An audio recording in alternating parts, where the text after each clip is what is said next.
What happens when an empath finally becomes fed up is often misunderstood. People may look at the silence, the distance, the refusal to explain, and assume that the empath has become cold. But psychologically, something much more profound may be happening. The person is not necessarily losing their capacity to care. They are beginning to understand that caring for another person does not require abandoning themselves. For a long time, the empath may have believed that if they could just explain their pain clearly enough, the other person would finally understand. So they explain again. They describe what happened. They soften their words. They give context. They forgive. They try another conversation. And when that fails, they search within themselves and ask, "What did I do wrong?" This is where empathy can become entangled with self-abandonment. The empath may possess a remarkable ability to see beneath another person's behavior. They recognize insecurity behind arrogance, fear behind anger, and woundedness behind emotional withdrawal.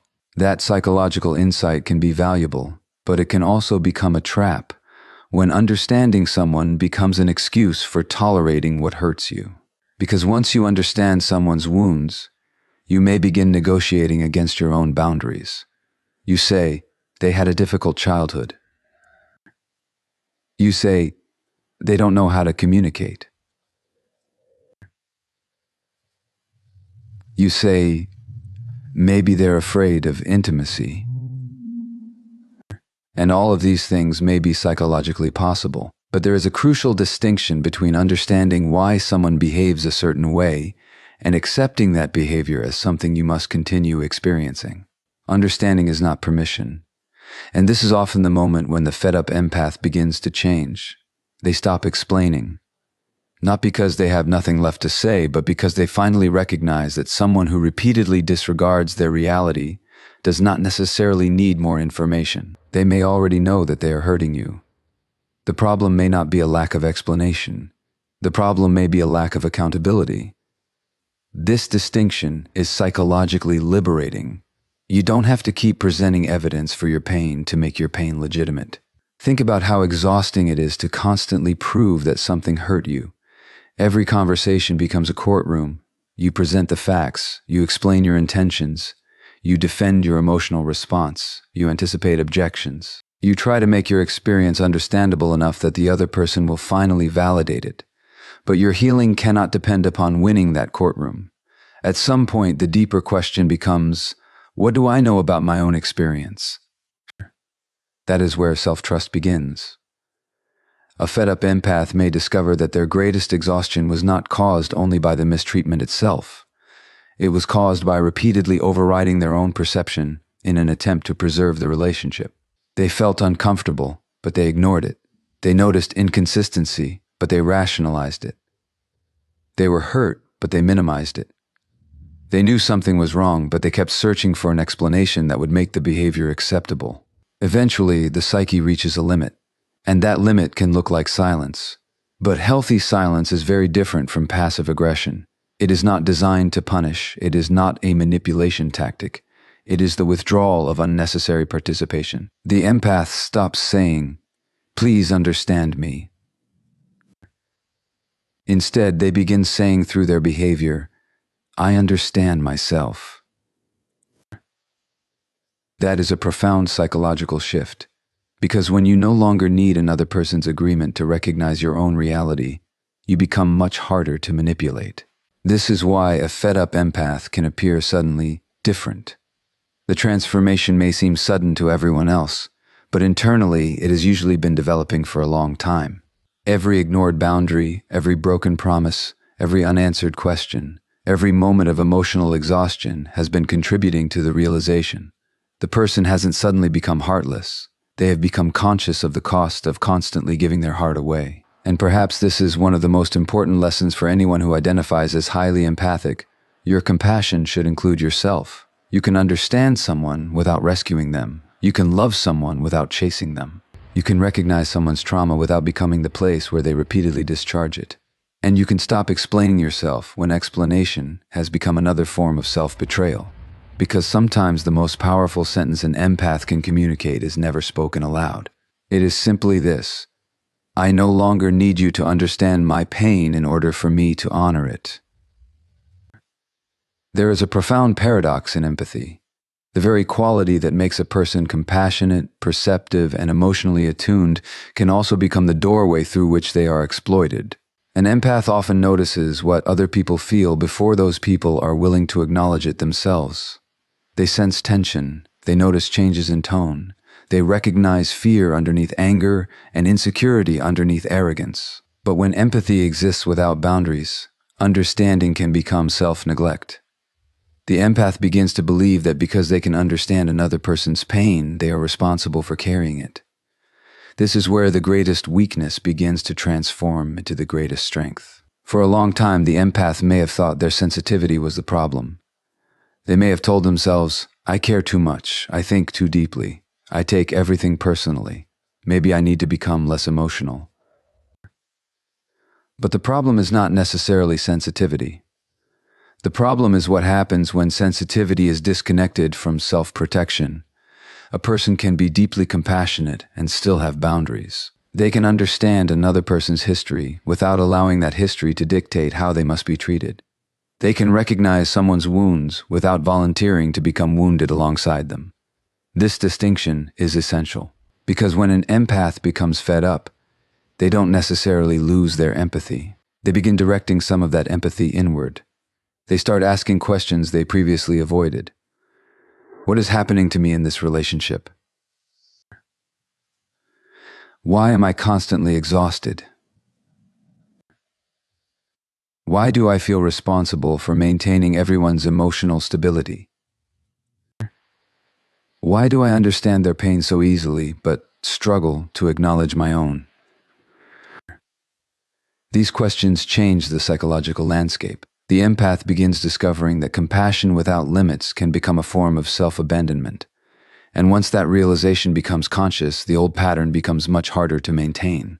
Imagine someone who has spent years holding a door open for everyone else while standing outside in the cold themselves. Eventually, they may realize that kindness was never supposed to require permanent suffering. That realization is not selfishness. It is integration. Healthy empathy says, I can recognize your pain. Unhealthy empathy says, because I recognize your pain, I must tolerate whatever you do. Those are completely different psychological positions. The first preserves compassion, the second destroys the self. And this is where the narcissistic dynamic can begin to change. When an empath is endlessly accommodating, another person may become accustomed to receiving forgiveness without accountability, attention without reciprocity, and understanding without having to change. But when the empath develops boundaries, the entire system is disrupted. Suddenly, the old emotional transactions no longer work. Guilt does not produce immediate compliance. Silence does not automatically produce pursuit. Provocation does not guarantee an emotional reaction. Apologies are no longer accepted simply because they are emotional. The empath begins watching behavior, and behavior is often more revealing than explanation. This does not mean every difficult person is a narcissist, and it does not mean every empath possesses some supernatural ability to read people. Human beings are complicated, and psychological labels should never replace careful observation. But there is a universal principle here. Relationships become healthier when compassion is combined with discernment. The mature empath does not ask only, why is this person hurting? They also ask, what is this relationship doing to me? That second question can feel uncomfortable because it forces us out of the role of rescuer. Many highly empathic people were taught, directly or indirectly, that being good means being useful, accommodating, forgiving, and emotionally available. They may have learned to measure their worth by how much they can give, but your worth is not measured by your capacity to endure. You do not become more loving because you tolerate more disrespect. You do not become more compassionate because you abandon yourself. And you do not become a better person by remaining in situations that continuously destroy your sense of self. The fed-up empath eventually understands something deeply important.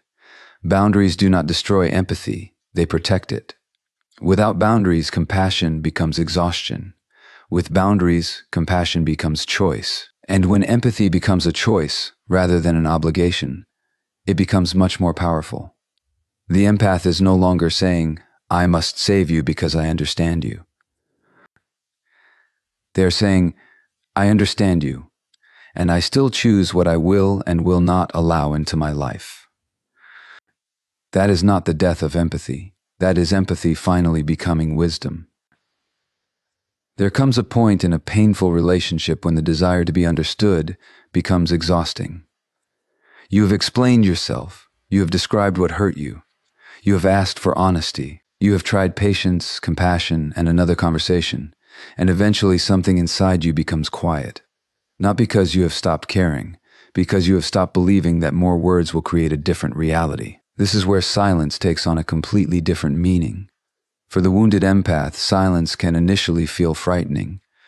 They may have been conditioned to repair every conflict, answer every message, explain every misunderstanding, and make sure nobody leaves feeling uncomfortable. Their nervous system may have learned that peace must be maintained at any cost. So when they stop talking, they may initially feel guilty. They wonder, am I being cruel? Should I explain one more time? What if they think I don't care? But there is a difference between silence used as punishment and silence used as self-preservation. Punishment says, I want you to suffer because you hurt me. Healthy silence says, I am no longer willing to participate in a cycle that keeps hurting me. Those are psychologically very different positions. The first remains emotionally attached to the other person's reaction. The second begins to release that attachment. And this is why silence can become more powerful than revenge. Revenge still requires engagement. You have to think about the other person. You have to plan. You have to monitor their reaction. You have to wonder whether they noticed your action. In a strange way, revenge can keep the person psychologically connected to the one who hurt them. Silence, when it comes from genuine detachment, moves in the opposite direction. You stop trying to produce an outcome in the other person. You stop trying to make them jealous. You stop trying to make them regret what they did. You stop trying to prove that they lost someone valuable. You simply begin withdrawing your emotional energy, and that is a profound shift. Because many unhealthy relational patterns survive through reaction. One person provokes, the other reacts. One withdraws, the other pursues. One criticizes, the other defends. One creates confusion, the other desperately tries to create clarity. The cycle continues because both people remain emotionally engaged with the pattern. But when one person steps outside the cycle, the familiar choreography breaks down. The empath may discover that they do not have to respond to every accusation. They do not have to correct every distortion. They do not have to defend every decision. They do not have to convince someone who has already decided what they want to believe. This does not mean becoming indifferent to truth. It means understanding that truth does not always require an argument. There is something deeply philosophical about this. We often assume that power comes from having the final word. But psychological maturity can involve recognizing when the final word is unnecessary. Sometimes the strongest statement is a boundary. Sometimes it is distance. Sometimes it is simply refusing to return to the same conversation with the same emotional wound. And this is especially important for the empath because their natural tendency may be to over-explain. They explain because they care. They explain because they want to be fair. They explain because they fear being misunderstood. But there is a point where explanation becomes emotional labor without meaningful reciprocity. If someone repeatedly misunderstands you despite your sincere attempts to communicate, the answer may not be another explanation. The answer may be a decision. And the decision might simply be, I will no longer participate in this. Notice that this is not about becoming cold. It is about becoming clear. The mature empath does not need to become cruel in order to become strong. They don't need to develop narcissistic behaviors to protect themselves from narcissistic behavior. They don't need to manipulate the manipulator. They simply need to become unavailable for manipulation. That is a much deeper form of strength. Because when you stop reacting, you regain something that was quietly being spent every day, your attention. Your attention is one of your most valuable psychological resources. Where you place it repeatedly shapes your emotional life. If all of your attention is focused on decoding someone else's moods, anticipating their reactions, and trying to repair their behavior, very little remains for your own development. The fed-up empath eventually recognizes this. Silence is not about making the other person feel powerless. It is about no longer giving your power away. And once silence comes from self-respect rather than resentment, it becomes something entirely different. It becomes peace. So ask yourself, are you silent because you want someone to chase you, or because you have finally stopped chasing what keeps hurting you? The difference may determine whether your silence is another psychological game or the beginning of your freedom. You do not need revenge when your peace has become more important than their reaction. There is something deeply unsettling about a person who can no longer be predicted through the old emotional patterns. Not because they have become manipulative or calculating, but because they have stopped responding automatically. And for an empath who has spent years reacting to another person's moods, withdrawal, criticism, affection, and rejection, this can represent a profound psychological transformation. For a long time, the relationship may have operated through predictability. Someone becomes distant, and the empath pursues. Someone becomes angry, and the empath explains. Someone becomes cold, and the empath tries harder. Someone suddenly becomes affectionate, and the empath immediately hopes that everything has changed. The pattern becomes almost automatic. And when a behavior becomes automatic, we often stop questioning it. This is one of the deeper consequences of relational conditioning. The nervous system learns patterns before the conscious mind has time to evaluate them. A particular tone of voice can create anxiety. A delayed response can create fear. A sudden withdrawal can trigger the urge to repair. The person may intellectually know, I don't need to chase this, while emotionally feeling compelled to do exactly that. But healing begins when there is a space between stimulus and response.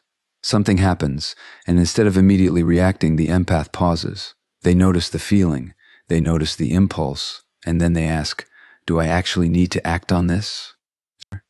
That question can change everything, because emotional maturity is not the absence of emotion. It is the ability to experience emotion without allowing every emotion to dictate behavior. The fed-up empath begins developing that ability. They may still feel hurt when someone withdraws. They may still feel disappointment when someone becomes disrespectful. They may still feel compassion for the person who is struggling. But feeling something no longer automatically means doing something about it. This is where the old dynamic begins to lose its predictability. The empath who once responded immediately now waits. The empath who once defended themselves now observes. The empath who once tried to resolve every misunderstanding now asks whether resolution is even possible without mutual accountability. This is not emotional coldness. It is psychological differentiation. Differentiation means maintaining a sense of self while remaining connected to other people. You can care about another person's feelings without becoming controlled by them. You can recognize their anger without making their anger your responsibility. You can understand their disappointment without automatically changing your decision. That is a tremendous psychological achievement. Many people confuse love with emotional merging. They believe that if they truly care, they must absorb the other person's emotional state. But healthy connection does not require losing yourself inside someone else's experience. You can say, I see that you're angry, without saying, therefore, I must surrender my boundary. You can say, I understand that you're hurt, without saying, therefore, I am responsible for fixing your emotions. This distinction becomes particularly important when dealing with manipulative relationship dynamics. If someone has learned that withdrawal causes you to chase, they may continue withdrawing.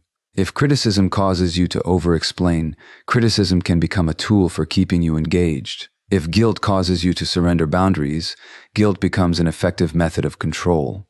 But once you become conscious of your patterns, the mechanism becomes less powerful. You begin recognizing the sequence: trigger, emotion, impulse, choice, and between the emotion and the choice, you create space. That space is freedom. The most important transformation is not that the empath suddenly becomes unpredictable to everyone. It is that they become predictable to themselves. They know what they value. They know what they will tolerate. They know what they will walk away from. They know that discomfort does not mean they made the wrong decision. They know that someone's anger does not automatically mean they are guilty. They know that someone's withdrawal does not require pursuit. This is why the fed-up empath can appear so different. The person hasn't necessarily become stronger by becoming harder. They have become stronger by becoming more internally anchored. And once you are internally anchored, other people's emotional storms lose some of their ability to move you. You may still feel the storm, you simply don't have to become the storm. That is the deeper lesson. The goal is not to become so detached that nothing affects you. The goal is to become conscious enough that what affects you does not automatically control you. Because the most powerful empath is not the one who feels nothing. It is the one who feels deeply and still chooses deliberately. There is a moment in healing when the person you once hoped someone could become becomes less important than the person they repeatedly demonstrate themselves to be. This can be one of the most painful stages of emotional growth, because hope is often easier to live with than reality. The empath may have spent months or even years looking beyond the behavior. They see the potential. They see the wounded child behind the defensive adult. They see the insecurity behind the arrogance. They remember the moments of tenderness and use those moments as evidence that something deeper must still exist. And perhaps it does. But psychological maturity requires us to distinguish between potential and reality. A person can have the potential to become healthier and still choose unhealthy behavior today. A person can have wounds and still be responsible for how they treat others. A person can love you in their own way and still be incapable of participating in a relationship that is safe, reciprocal, and emotionally mature. This is where the empath's perspective begins to change. Instead of asking, who could this person become if they healed, they begin asking, who are they consistently choosing to be? That question is much harder because it removes fantasy from the equation. We all construct stories about people. We take fragments of behavior and create a larger narrative around them. One kind conversation can become evidence that the relationship is changing. One apology can become proof that accountability has finally arrived. One affectionate moment can make us forget months of emotional instability. This is not because we are foolish. It is because human beings naturally seek coherence. We want our relationships to make sense.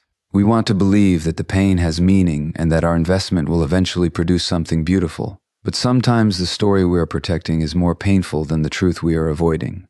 The fed-up empath begins to notice patterns rather than isolated moments. Not, they apologized once. But, what happens after the apology?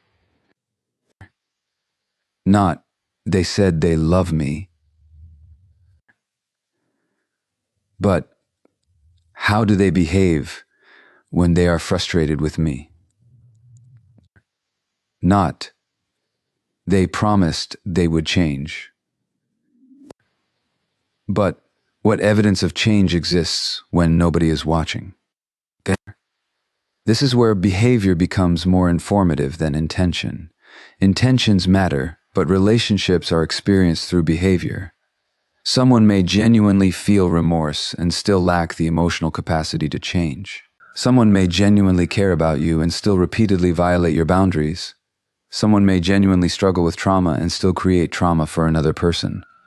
Compassion allows us to understand these contradictions, but self-respect prevents us from using those contradictions as reasons to remain trapped. This is particularly difficult for empathic people because they are often skilled at finding explanations. They can explain why someone behaves badly. They can understand where the behavior came from.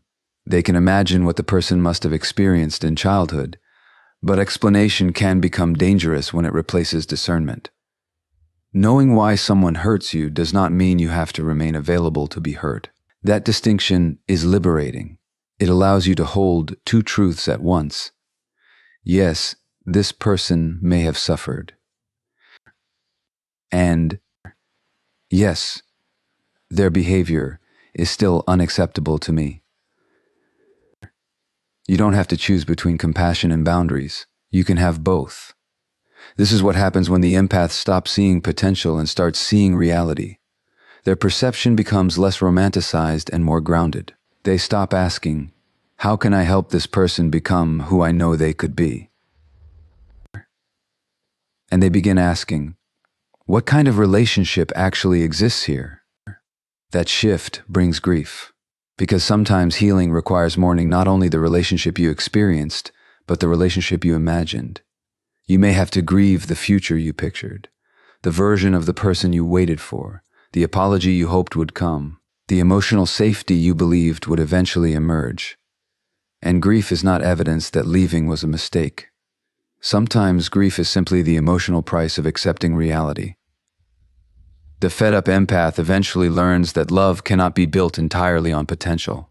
A relationship requires participation from the person standing in front of you, not merely the person you believe they could become. And once you understand that, something remarkable happens. You stop waiting for evidence that confirms your hope. You begin looking for evidence that reflects reality.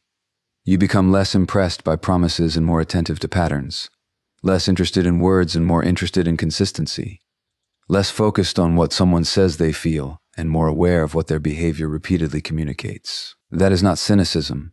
That is discernment. And discernment is what allows empathy to survive without destroying the person who possesses it. Because sometimes the most loving thing you can do for yourself is stop negotiating with potential and start responding to reality. You don't heal by loving someone's potential more deeply. You heal when you finally honor the reality in front of you. There is a revealing moment in any unhealthy relationship when the empath stops providing the emotional energy that once kept everything functioning. The conversations become shorter, the constant reassurance disappears, the endless explanations stop. The empath no longer rushes to repair every conflict or absorb every emotional disturbance, and suddenly something becomes visible that was difficult to see before. The relationship may have depended far more on the empath's emotional labor than the empath ever realized. Emotional labor is not simply caring about someone. It is constantly monitoring their emotional state, anticipating their reactions, managing conflict, offering reassurance, forgiving repeatedly, explaining their behavior to others, and trying to keep the relationship emotionally stable. For an empath, this can become almost invisible because it feels natural. They think, "I'm just being understanding." But there is a difference between being understanding and becoming responsible for another adult's emotional regulation. When you continually absorb someone's anger, calm their insecurity, reassure their fears, excuse their behavior, and repair every rupture, you may unintentionally create a system in which the other person never has to develop those capacities themselves. You become the regulator. They become dependent upon regulation. And over time, what looks like emotional strength in one person can actually conceal emotional dependency in another. This is why withdrawal of emotional labor can change the entire dynamic. The empath stops rushing toward every crisis. They stop asking, "What can I do to make you feel better?" Instead, they begin asking, "Is this actually mine to carry?" That question is revolutionary, because not every emotion you encounter belongs to you. Someone else's anger is theirs. Someone else's disappointment is theirs. Someone else's insecurity is theirs. Someone else's reaction to your healthy boundary is also theirs. You can care about these emotions without taking ownership of them. This is one of the hardest lessons for highly empathic people, because their sensitivity may cause them to feel responsible whenever someone around them is uncomfortable. They may experience another person's distress almost as an accusation. If they're upset, I must have done something wrong. But discomfort is not always evidence of wrongdoing. Sometimes people become uncomfortable because a boundary has appeared where unlimited access used to exist. Sometimes someone becomes angry because you have stopped doing something that benefited them. Sometimes they accuse you of changing when what has actually changed is your willingness to tolerate what once exhausted you. This is where emotional detachment becomes psychologically important. Detachment does not mean indifference. It means recognizing where your responsibility ends. You can say, "I understand that you're upset," and still say, "My decision remains the same." You can say, "I hear that you're disappointed," and still refuse to abandon your boundary. You can care deeply about someone and recognize that their emotional reaction is not yours to manage. When the empath begins practicing this, the relationship may initially become more turbulent. Why? Because systems resist change. If one person has always played the role of emotional caretaker, Removing that role can expose the imbalance. The other person may demand more attention, more explanations, more reassurance, or more access. This does not automatically prove malicious intent. Human beings often resist unfamiliar boundaries simply because change creates uncertainty. But regardless of the reason, the empath has an important choice. They can return to the old role simply to restore temporary peace, or they can tolerate the discomfort of building a healthier pattern. This is where genuine growth often occurs. The empath realizes that peace created through self-abandonment is not actually peace. It is postponement. The conflict disappears temporarily because one person surrendered. The relationship appears calm because one person swallowed their feelings. The problem seems solved because one person accepted responsibility for everyone's emotions.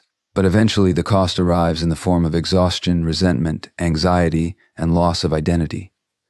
A healthier relationship requires reciprocity.